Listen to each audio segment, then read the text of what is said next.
কি সবাই রাজসভায় এসেছেন কি? হুজুর, সবাই এসেছেন, তবে কি হলো? তবেটা কি? মহারাজ, তবেটার মানে হলো গোপালকে দেখছি না, হয়তো কোনো কাজে আটকে গেছে। প্রহরীকে বলে দিন গোপাল এলে যেন একটু দাঁড় করিয়ে রাখে। কেন কেন মহারাজ, কেন এই বৈষম্য? যা বলছি তাই করুন।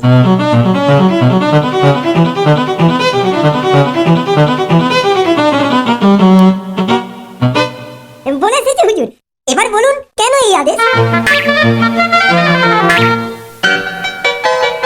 আমার এই সভাসদদের মধ্যে যদি কেউ গোপালের ঘর থেকে কিছু চুরি করে আনতে পারে তাকে আমি বেশ মোটা পুরস্কার দেব। সবাই রাজার আদেশ শুনলেন তো?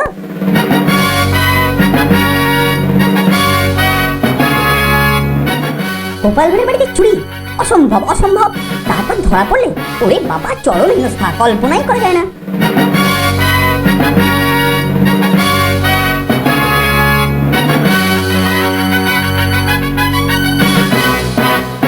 কাকের ময়ূর পুচ্ছ পড়ার মতো অবস্থা হবে নির্ঘাত। সবার মনে আছে কি চোরকে ধরে তাকে দিয়ে কিরকম কাজ করিয়ে নিয়েছে, আবার রাস্তাতেও কান ধরে ওরমোস করিয়েছে।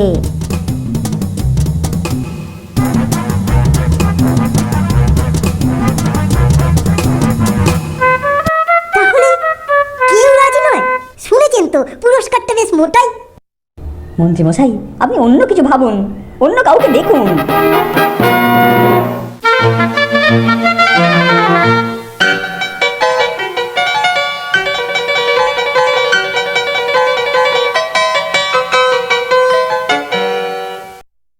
দেখি, আমাকে এই উপায় বার করতে হবে।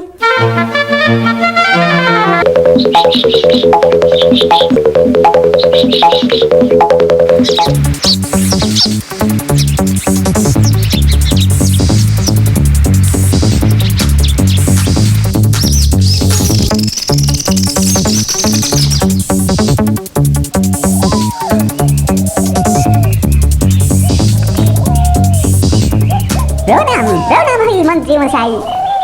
হ্যাঁ প্রণাম। মনে হচ্ছে আপনি খুব কষ্টে দিন কাটাচ্ছেন।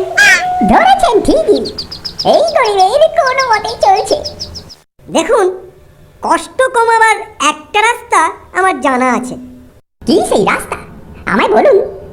আমার কথায় যদি রাজি থাকেন তাহলেই বলি। বলুন বলুন, কি করতে হবে?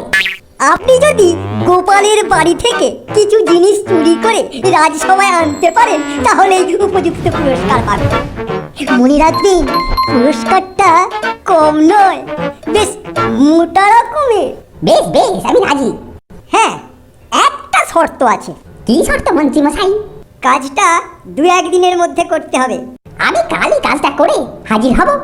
তাহলে তুমি রাজি হলে? মনে থাকে যেন। মানে মানে এই সামান্য কাজ, তার উপর মোটা পুরস্কার। ওহো, আমি করবই। বেশ বেশ, আমি চলি, ওই কথা রইল।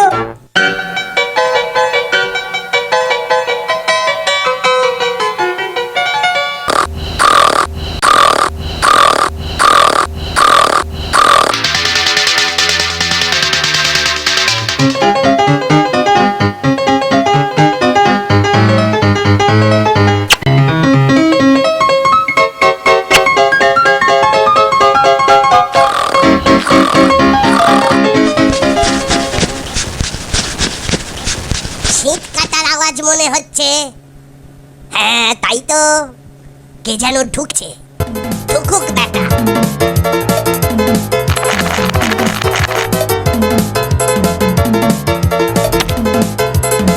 কই, কিছু দেখছি না তো। ওই তো একটা কলসি। বেশ, তাই তো, দেখি তো কি আছে। ওরে বাবা, এই যে মোহর, ঠিক দেখছি তো।